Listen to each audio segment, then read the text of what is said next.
mga lalabs! Mag-fruit mukbang tayo today dahil nagkikribs ako mga love ng mga fruits. Tsaka on diet ako. Charot, on diet. The next nila mo naman.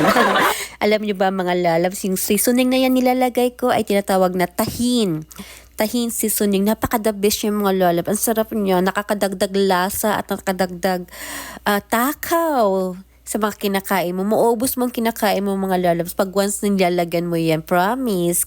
Kung may kayo sa maasim-asim, at yan, the best siya mga lalab. Yan, tsaka pwede rin siya ilagay sa mga drinks yung mga lalab, sa mga cocktails, lalo sa mga margarita. Yan ang nilalagay nila mga lalabs. Tahin from Mexico, the best talaga siya. Pasensya na mga lalabs sa boses ko ha, medyo sinisipon kasi ako ngayon.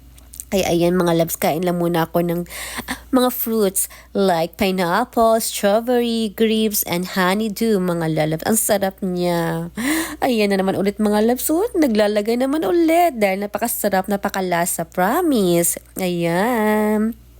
So happy eating si Lovelyn and happy tummy na naman siya mga lalabs. Thank you for watching. Love, love, love.